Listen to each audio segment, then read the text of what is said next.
It's officially been 1 year with the PSVR2, and guys, we have a lot to talk about. There's been a lot of ups, downs, and everything in between with this year with the PSVR2. My name is MartydudeVR, and I want to show you guys my journey with the PSVR2. Has it been all good? Has it been all bad?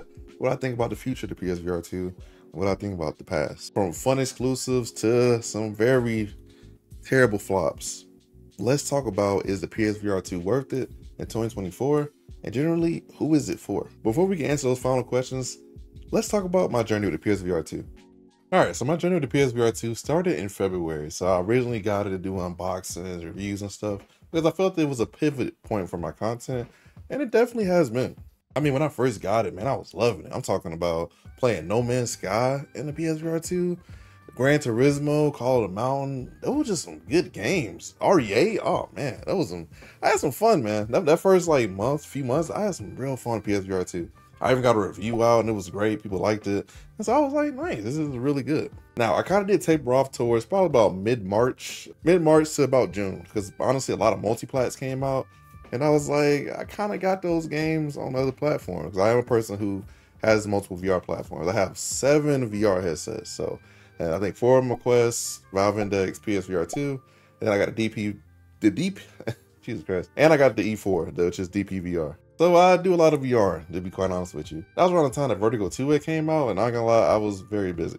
I'm not gonna lie to you. And so for a few months, I was kind of switched back over to PC VR gaming because that's kind of where I've been most of my VR life, not gonna lie. And so from about mid-March to about June, halfway through June, I was kind of more on the PC VR side because there was a lot of PC VR releases coming out, and I had to play them. So around mid-June, that was when Picture 1978 came out, and that game legitimately was like one of the best games I ever played for VR. And I played it on PSVR2, but I was like, I haven't used it in a while, let me dust it off and then see what's going on. That game totally is amazing. I highly recommend you go check it out. Picture Up is a great series. And after Picture Up came out, I kind of went back, beat some more of my backlog PSVR2, and that was around the time when Synapse came out that July. When Synapse came out, it totally changed, again, my whole perspective of PSVR2, because that game actually used eye tracking. Eye tracking, actually using it mid-game is pretty freaking crazy, I'm not gonna lie, and I really enjoyed it.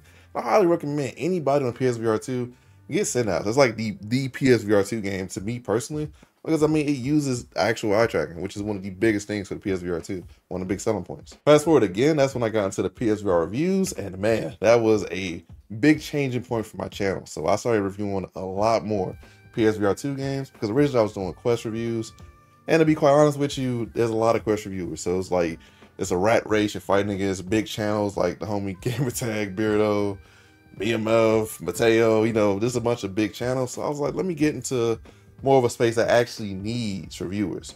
And this is around the time that Firewall had came out. And boy, that video went crazy. That was like one of my biggest videos at the time.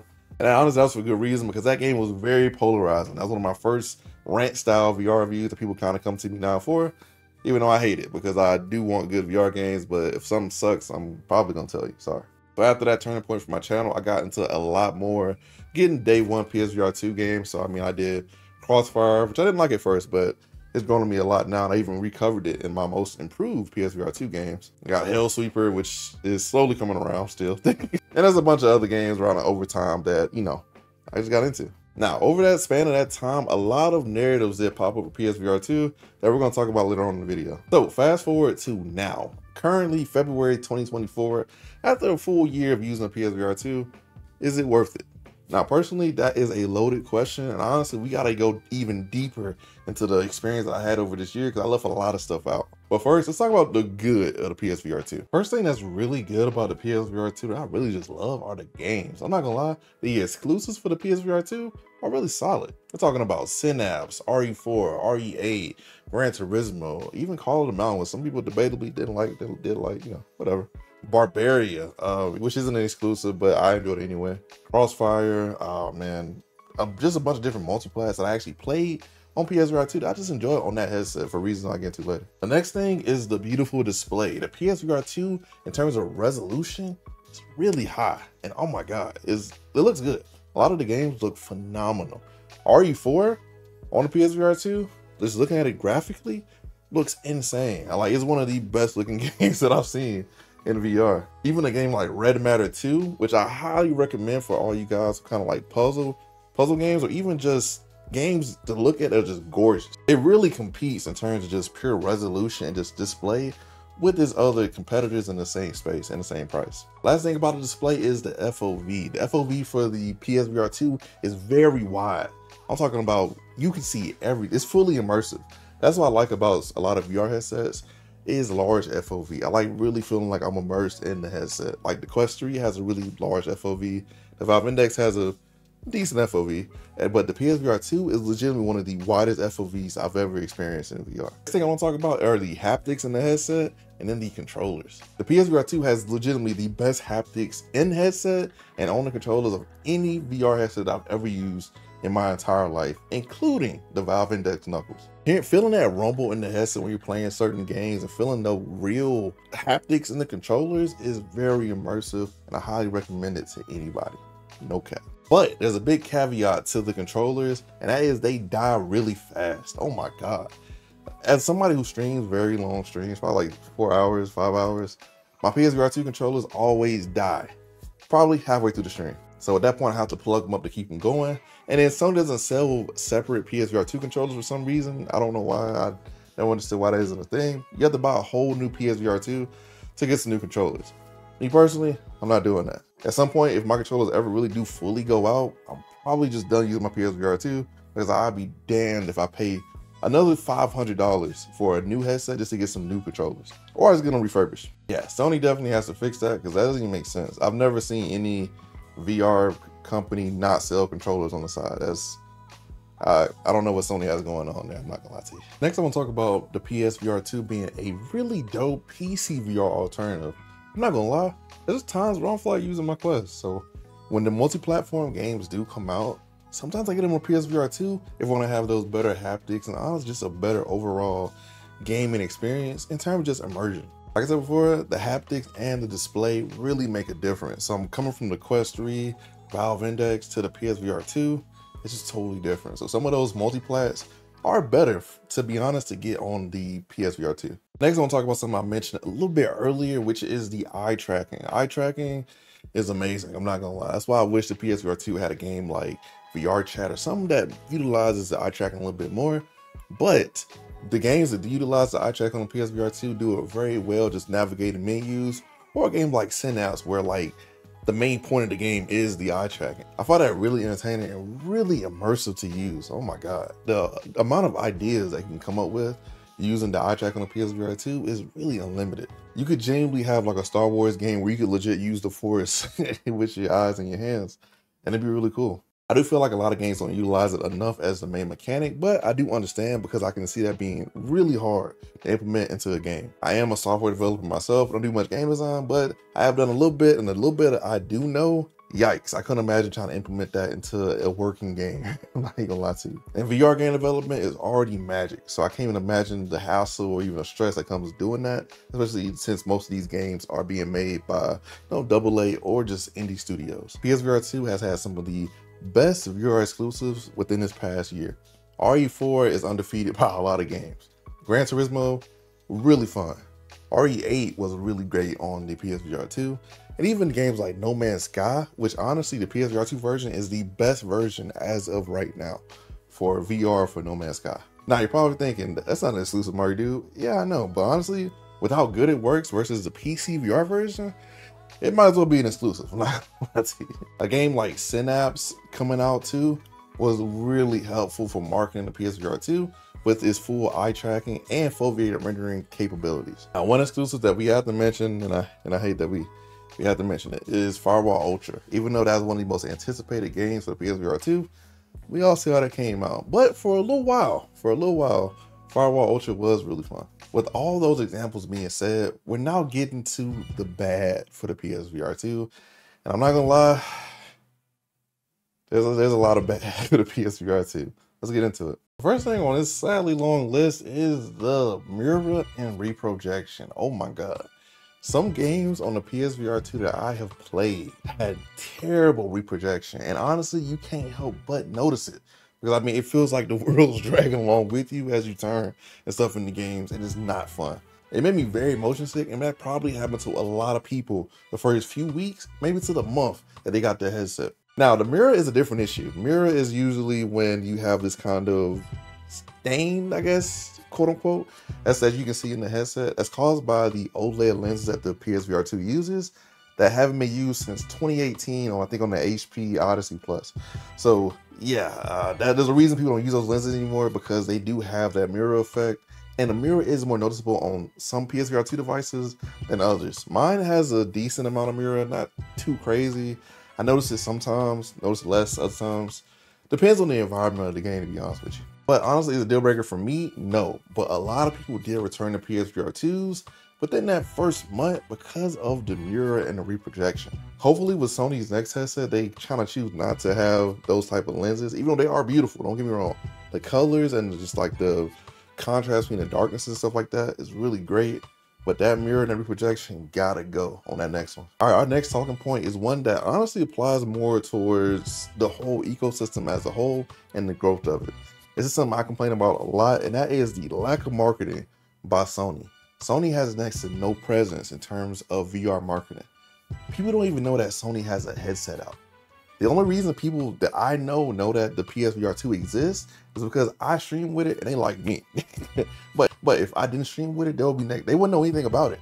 And we're talking about actual PlayStation heads, people who are fully immersed in the ecosystem. It always feels like the PSVR2 is an afterthought by Sony, and honestly, that's not good as being a consumer of the product, because I want to know, man, is my product being cared for? And honestly, going off Sony's whole year of 2023 to now, I don't see it. I don't feel any type of love. I don't even know who is over the PSVR2 department. Who's over that whole part of Sony? Nobody knows. There's no ambassadors. The only ambassador that Sony has is PSVR without Parole. That is one of the biggest PSVR channels that I've seen on YouTube. They do more marketing for Sony than the actual Sony. And that's because they have a vested interest as content creators. I mean, let's be real. And they just love the ecosystem. But honestly, that's really pitiful, because there's a lot of indie devs who make PSVR2 games that are really good that I want to see being pushed by a bigger corporation for making a good product. The only time that the PSVR2 gets mentioned by Sony is in a random state of play, which usually is being compared to AAA flat games. And honestly, I have to be real. Not many VR games can compete with the games like Final Fantasy, Armored Core, or any of those titans in the gaming space on those state of plays. For instance, this last state of play, a game named Legendary Tales come out. A lot of you guys have heard of it. Some of you guys may not have. They showed it next to games like Stellar Blade and just other crazy stuff like Rise of the Ronin, Dragon's Dogma.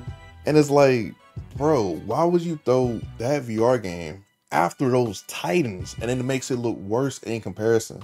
So if it just really feels like Sony doesn't even care about their developers who are making games for their platform. Even the homie Mateo mentioned that the contact he has for Sony doesn't even reply. What? Like, what are we doing here? Like, it's honestly weird, because any other VR company, VR gaming company, or anybody who touches XR usually has reps that talk out about the product, support it on social media, say like, hey, yeah, we did this for the PSVR2. There's none of that. I have seen none of that in the past year. But yeah, marketing has to improve within the next year, Sony, because honestly, it's been terrible so far.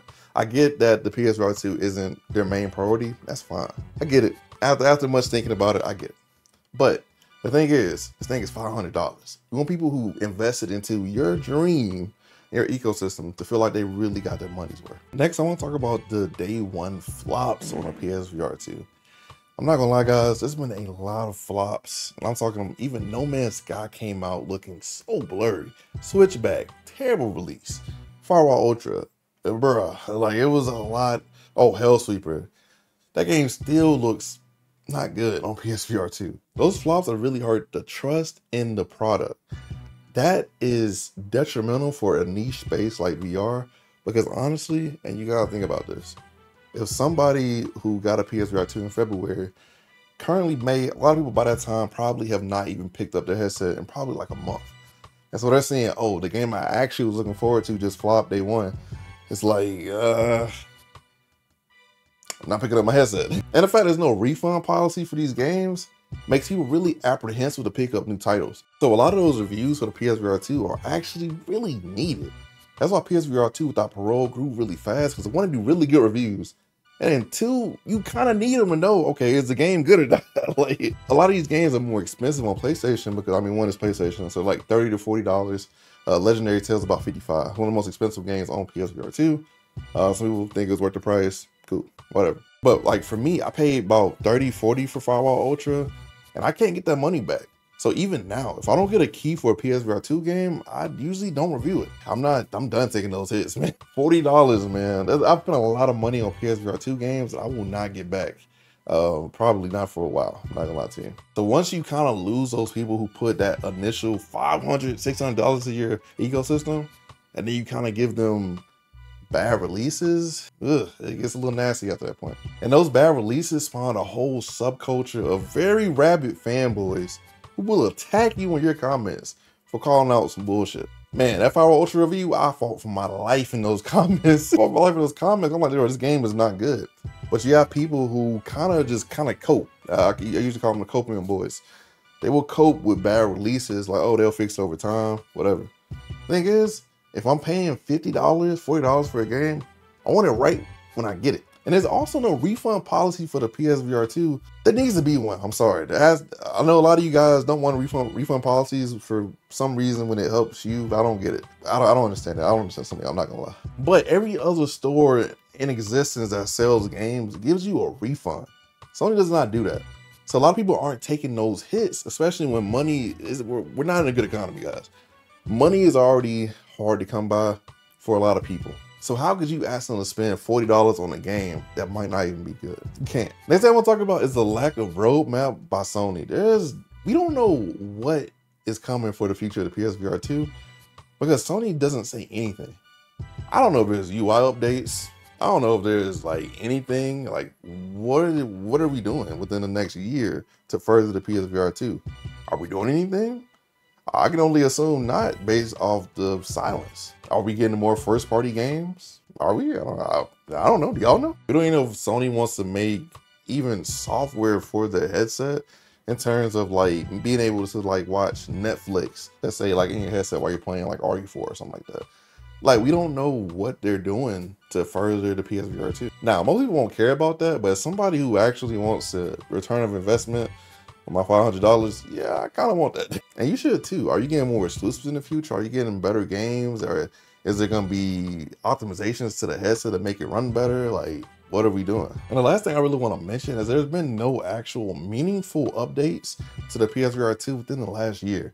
There has not been one big UI update. There has been next to nothing. They kind of put it out, I think they put out 1 or 2 updates, which they didn't even say what they even did in those updates. And then we're like, here you go. I have not seen a PSVR2 update since maybe March. I think March was the last one I seen personally. I would love a UI updates like I mentioned before, to watch like Netflix while playing RE4 or just have like multiple screens up doing different things, because the PS5 is powerful enough to do it. I mean, it's like a little mini PC. So that, I mean, that kind of is one of those things where it feels like Sony does not care about the PSVR2. So with all that being said, would I recommend it to people? Honestly, it depends. It really much depends for me, I'm not gonna lie. And I'm gonna show you my criteria for that depends. First, who is the PSVR2 for? I think the PSVR2 is for people who want a PSVR1 upgrade. People who are on PSVR1 and really want another headset, they love the PSVR2 when it shows in the subreddits, Twitter, and a bunch of other social spaces where I see kind of their opinions on some of the PSVR2 stuff. I think it's also for people who have a PlayStation and are new to VR platforms. A lot of the games that we rant and rave about just being people who are more experienced with VR, they love. Even a game like Firewall Ultra that came out really bad, people genuinely have fun with it because they didn't know any other type of VR shooters like Contractors, Pavlov, or really any other quality shooters on other platforms. And I think my third biggest group that I think this headset is for people who don't like meta. I'm gonna be honest, some people don't like meta, and that's totally fine because there are valid reasons. And people who cannot afford a PC but want PC VR level graphics. What I mean by that is I think the PSVR is in the middle of the ecosystem. It's not quite, you know, Quest level graphics. It's not quite high quality PC VR graphics. It's genuinely in the middle of them both. And so I think people who kind of want that quality of graphics, the PSVR2 really works to give you kind of what you want. I always say, even on the podcast that I got with the homies, go check that out, put that in the description below, check that out, because we have a really conversation. I say the PSVR2 is the people who want the cheapest level of PCVR level graphics. And I will hold that opinion until I die, because honestly, that really is the quality that the PSVR2 gives. You got $500 for the console, maybe $600, and then you got $500 for the headset. That's about $1,000. That's cheaper than getting a PC and a PC VR headset, or even like a PC and then a Quest. I think that the PSVR2 perfectly fits within that crowd, because I mean, that's kind of what you're getting. A lot of these games on the PSVR2 are PC VR level of graphics, especially the games like Red Matter. Oh my God. That's like one of the most beautiful games I've ever seen in my life. And one group I forgot to mention earlier are the PlayStation exclusive junkies. Now, those are people who really want those made by PlayStation VR games. Now, honestly, you kind of get it with the PSVR2. You got about 8 to 9 to pick from, which ain't bad. Now let's talk about who the PSVR2 is not for. And this one pissed some of y'all off, but honestly, I can live with that. I think people who have a Meta Quest are not gonna be interested in the PSVR2 whatsoever. Now you're probably like, wait a minute. You can be multi-platform, and you can, honestly. Like me personally, I enjoy both. But somebody who has a Quest headset and are not interested in any of the PSVR2 exclusives, what point is there to get the PSVR2? I mean, higher graphics, but honestly, if you have a Quest headset, you don't really care about higher graphics if you're playing a lot of standalone games, to be honest with you. And like we said before, a lot of these two platforms, they share a lot of games. A lot of times when there's a PSVR2 release, you see either Quest or PCVR right behind it. You don't see just PSVR2. The money that you can buy PSVR2 with, if you're a Meta Quest user, can go to a PC. And honestly, this type of thinking honestly spawned the narrative that the PSVR2 has no games. It's not true. The PSVR2 has a lot of games, but a lot of them are multi-platform games, which to me count, but you know, to some people it doesn't. So somebody who's been living on the Quest platform for years is gonna build up a library of a lot of games that they play a lot. And it makes sense that they would not be interested in the PSVR2. I'm not gonna lie, for me, being a person who's kind of in all three ecosystems, when a game doesn't look as good on Quest, I get it on PSVR2 because they do bump the graphics up a little bit in some cases. Some cases it legitimately be like the same game, like what's that game? Hellsweeper. Hellsweeper legit released the same game on both platforms. So yeah, like I said, the Meta Quest users usually aren't gonna want a PSVR2 because they already share a lot of the same games. What's the point? Other than maybe higher graphics, but you don't care about that. You got a Quest 2. I think the PSVR2 is also not for people who want every game to be an exclusive. I'm sorry guys, but there's only so much development time and money in the world. You know, every game on a PSVR2, it's not gonna be an exclusive. This is impossible. It's a lot of money. Who gonna foot that bill? Not Sony. Like, these exclusives have to be paid for. And like we've seen in some news that came out recently, Sony isn't doing a lot of first party within the next year or so. So I get a lot of exclusives there, pal, unless they're second party. Our next group is people who can't stand mirror or reprojection. Mirror reprojection is a deal breaker for a lot of people, and it is the reason a lot of people will not get the PSVR2, and honestly, that's valid. When I switch back and forth between my Quest 3, my Valve Index, and other headsets, when I go back to the PSVR2, I really notice the mirror sometimes, and it makes me kind of want to put it down, I'm not gonna lie. So if you can't handle a little bit of mirror reprojections in certain games, in certain cases, the PSVR2 is not for you, obviously. I think third is kind of relates to our first group, is that the people who don't care about the PSVR exclusives. Obviously, you don't care about the PSVR exclusives, you can get the other games on different platforms if you have them. Just being honest. So I can't tell you to spend $1,000 when you kind of already have a Quest that you're satisfied with, or a PC that you're satisfied with, and you don't really care about Gran Turismo, No Man's Sky, or any of the other games that are kind of the main forefronts of the PSVR2. And our last group, which is probably the most controversial group, I'm not even gonna lie to you, that is the people who want to support a headset that is pushing VR forward. Now, what does that mean? I'm gonna bring up some examples of companies and just general VR headsets that push something forward, right? The Valve Index, released in 2020, was one of the hottest selling VR headsets within the past few years. Still sells to this day, and it's 4 years old and still $1,000. Has not had a price drop since. The Valve Index pushed PC VR gaming forward. A lot of things changed when the Valve Index came into the game because there was a strong ecosystem behind it, and it just integrated into Steam VR really perfectly. Every time Valve releases a piece of technology, it's pushing something forward. The Steam Deck pushed mobile gaming forward. You see a lot of companies now trying to copy the flow. get their own mobile gaming consoles for PC, and it just started a whole race to see who has the best gaming handheld. The next VR headset that Valve releases is going to change the game. That's how Valve operates. Meta. Now, I know some of you guys got on the video, but just hold steady, let me explain. Meta has done a lot to push XR forward. Within the past years, it's been into XR, really. Them pushing mixed reality on the Quest 3 sold a lot of Quest 3s. I mean, you can go back in the news. Some things sold like hotcakes. What was PSVR2? Nowhere to be found. So I genuinely think that Sony wants to be comfortable in the VR space, but they're not pushing for anything. They're not pushing for having the best games, not pushing for having the best exclusives, not pushing for really for anything but existing in the VR space. I know a lot of you guys will disagree with that. That's honestly fine, but that's really generally how I feel being a content creator that makes PSVR related content a lot. Can that change in the future? For sure, it can. Don't change.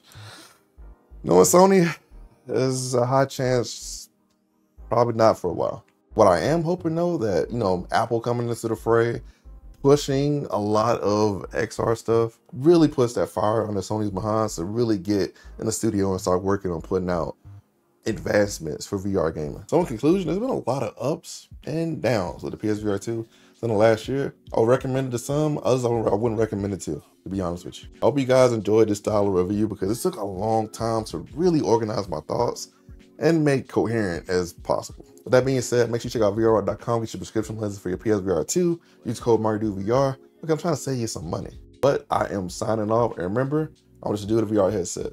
Peace.